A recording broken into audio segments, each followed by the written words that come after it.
Okay, imagine for a second that you haven't seen your brother in 20 years. Right. And we're not talking about a, drifted apart situation where you just forgot to call. We are talking a fled the country in the middle of the night kind of A situation. serious situation. Oh, yeah. The last time you saw him, you had just tricked your father, stolen your brother's entire inheritance, and that same brother had explicitly verbally vowed to kill you the moment your dad died. That is a terrifying baseline for a family reunion. Right. So fast forward 20 years, you're finally walking home, you're vulnerable, you've got your wives, your kids, all your livestock, your whole life is just exposed on the open road. Hmm. And then you get a message from a scout. Your brother is coming to meet you. And he's not coming alone. Not at all. He's bringing 400 men. Which, in the ancient world, or, I mean, the modern world for that matter, is not a welcoming committee. That is a battalion. Exactly. It's a hit squad. So today we are diving deep into one of the most high stakes and, frankly, one of the most misunderstood reunions in all of history, Jacob and Esau. This is the climax of the Genesis narrative, chapter 33. But we aren't just going to retell the Bible story. We're going to take a stack of sources. We've got the American Journal of Biblical Theology, some ancient Near Eastern archaeological tablets, and some really interesting lexical analysis, and we're going to pull this whole thing apart. What we're going to find is that this isn't just a story about two guys hugging in a field. It is, well, it's a masterclass in conflict resolution, in ancient diplomacy, and psychology. And maybe most surprisingly, you were saying the sources force us to completely reevaluate the bad guy of the story. Esau, Yeah. the guy who always gets a bad rap. The bad guy is actually the hero. In this specific moment, yeah, we're going to see that he might actually be the hero. I love a good character redemption arc. But okay, before we get to the hug, we have to deal with the terror, because the sources describe the setup here as a potential full-scale violence scenario. Jacob is convinced he's walking into a massacre. So what does he do? He gets strategic. He does. Mm-hmm. And his strategy is, well, it's revealing. It tells us exactly where his head is at. He divides his whole family into a very specific lineup. Yeah, let's unpack this lineup, because when I read the breakdown in the source material, I physically cringed. It's brutal. It's a hierarchy of affection, to put it politely. That is a very polite way to say he's setting up human shields. Essentially, yes. He puts the female servants, Bilhah and Zilpah, and their children in the very front. They are the first line of defense. The most expendable. Then, behind them, he places his first wife, Leah, and her children. And way, way in the back, safest from the arrows, furthest from the swords, he puts his favorite wife, Rachel, and his favorite son, Joseph. It's so defensive. It's like he's actually calculating the losses. He's saying, if the slaughter starts, let it start with the people I love the least, so the ones I love most have time to run. It's a grim calculation. It shows us that Jacob has not changed all that much yet. He's still scheming. He's still trying to control the outcome. But to his credit, once the lineup is set, he does do something different. He steps out in front. He moves past the servants, past the wives, and he places himself at the head of the column.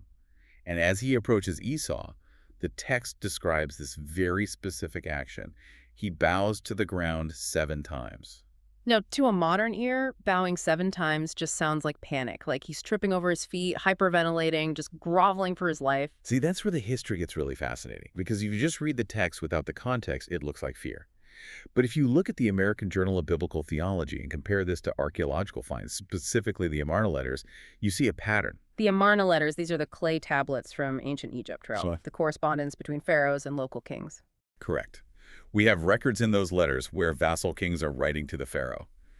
And there is a standard opening formula they use. They write, "I fall at the feet of my lord 7 times and 7 times again." So this was a known move, a thing. Absolutely. It wasn't random flailing. This was precise diplomatic protocol. By bowing 7 times, Jacob is performing a recognized ritual of total submission. He is publicly, formally acknowledging Esau as his superior. He's calling Esau my lord. Yes, which is incredibly ironic if you know the backstory. Of course. The whole reason they are fighting, the whole reason Jacob had to run away 20 years ago was that he stole the blessing that was supposed to make him the master over Esau. Precisely. The prophecy said, "The older shall serve the younger." Jacob stole the birthright to ensure he was the boss. But now, he's flipping the script. He's handing the title back. That's the strategic brilliance and the humility of it. Jacob is effectively saying, you want to be the Lord. Fine, you are the Lord. I am your servant. He is dismantling the reason for the conflict before they even get within arm's reach. So just picture the scene. Jacob is doing the slow, rhythmic approach. Step, bow to the ground, stand up, step, bow. 7 times. The tension must be just unbearable. He's waiting for the signal for those 400 men to draw their swords. And this brings us to the twist. One of our sources calls it the abortive violence motif. Yeah. The expectation is war.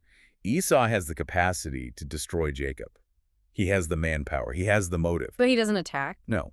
Instead of drawing a sword, Esau does something that would have shocked anyone watching in the ancient Near East. He runs. He runs to meet him. Now, again, to us, watching a movie, running to meet your brother just looks nice. It looks enthusiastic. But you're saying in that context, running meant something else. In the ancient Near East, men of status patriarchs, tribal chiefs, men with 400 armed followers, they did not run. It was considered undignified. It was below their station. To run, you have to hitch up your robes, you expose your legs. It's what children or servants do. So for a great man to run, it was a breach of social protocol. He is shedding his dignity. He sees his brother, and he just stops caring about how he looks to his own soldiers. That sounds familiar. It should. Several of our sources draw a direct parallel here to the parable of the prodigal son in the New Testament. You know, the moment where the father sees the wayward son coming up the road? And the father runs. Exactly. The father humiliates himself, breaks the cultural rules, just to bridge the gap.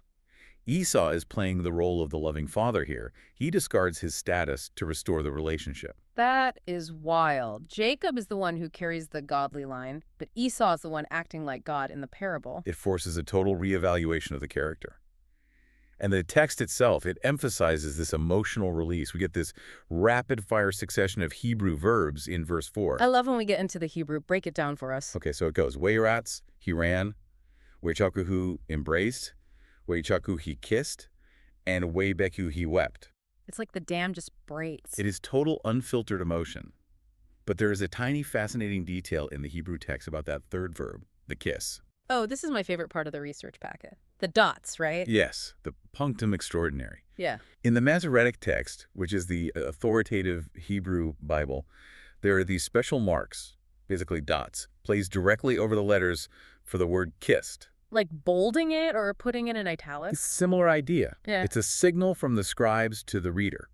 Now, rabbinic tradition has debated this for centuries. There's actually one cynical theory that says the dots mean Esau tried to bite Jacob's neck. Well, the vampire theory. I'm going to hug you and then chomp. Right, but that's not the prevailing view among the sources we're looking at today. The scholarly consensus is that the dots are there to emphasize sincerity. Why would you need to emphasize that? Because in that world, and honestly in our world, a kiss between enemies is usually a trap. Think of the kiss of Judas. It's a diplomatic peck on the cheek while you're planning to stab him later. So the dots are saying, wait, reader, this isn't that. Exactly. The dots are shouting, this is real. Esau wasn't faking it. He wasn't plotting. After 20 years of bitterness, against all odds, he had genuinely let it go. He breaks the cycle of vengeance.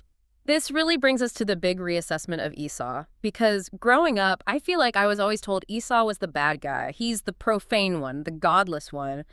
He sold his birthright for a bowl of soup because he couldn't control his appetite. That is the traditional narrative. Yeah. And to be fair, later in the Bible, the nation of Edom, Esau's descendants, becomes a bitter enemy of Israel.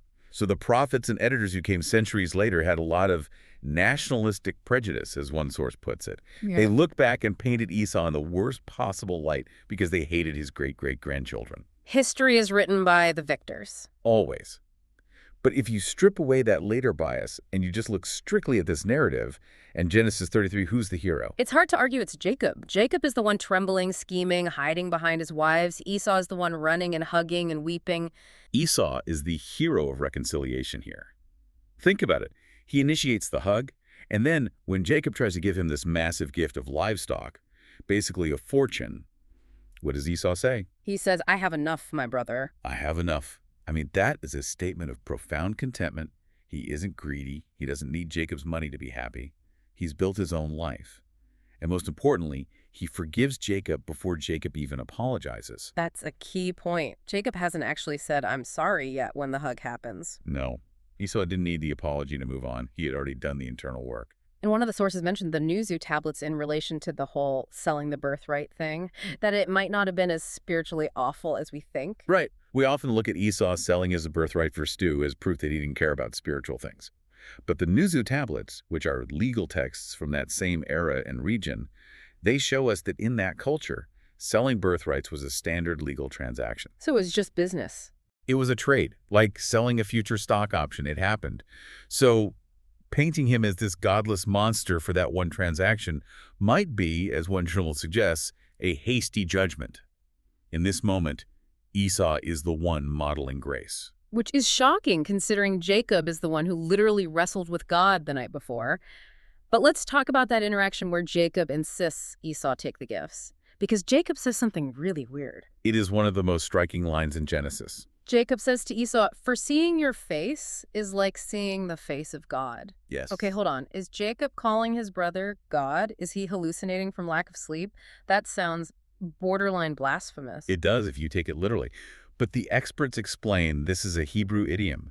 It's expressing the immense, overwhelming relief of finding mercy where you expected judgment. Okay, so like I thought I was looking into the face of death, but instead I'm seeing grace, so it feels like seeing God. Exactly. I mean, think about Jacob's last 24 hours. He expected God to judge him. Instead, God blessed him in the wrestling match. He expected Esau to kill him. Instead, Esau kissed him. So the experience is parallel. The source from the Falls Church Anglican makes a profound connection here. They talk about spiritual growth being a 45-degree angle. I love a good visual. Break that down for me. Okay, imagine a graph. The vertical axis is your relationship with God. The horizontal axis is your relationship with people. You can't just shoot up the vertical axis being super holy and pious and ignore the horizontal axis. You can't be holy and hate your brother. Precisely. You can't separate the two. Jacob had his vertical moment, wrestling with God. But that experience wasn't complete until he had his horizontal moment, reconciling with Esau. The argument is that when we experience radical forgiveness from a human, it mirrors the experience of divine grace. So seeing Esau's face was like seeing God's face because Esau was showing him what God is like. Merciful. That's the idea. That is deep. It really elevates the reunion from just family drama to something theological. But there's another layer to the gift giving. Jacob is really insistent. He practically forces the livestock on Esau. Why? Restitution.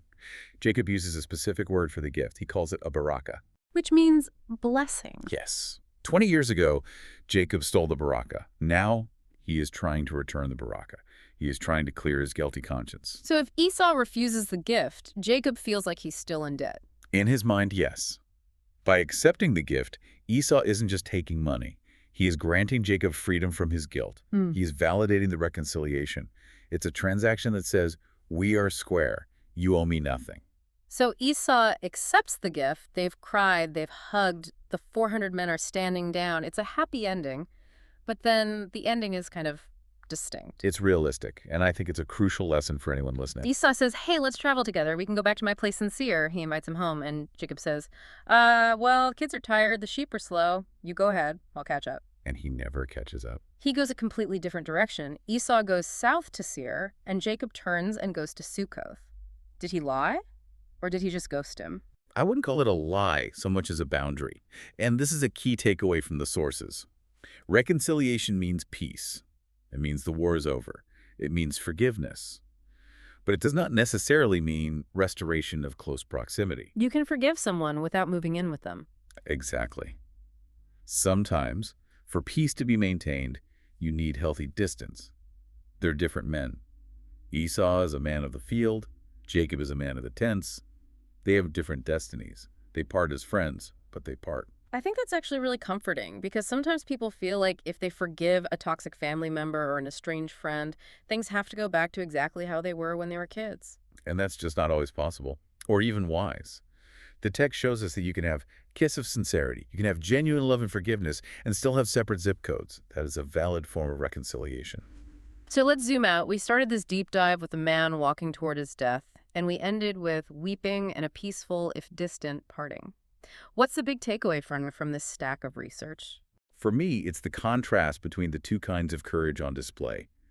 Jacob shows us the courage of going first in an apology.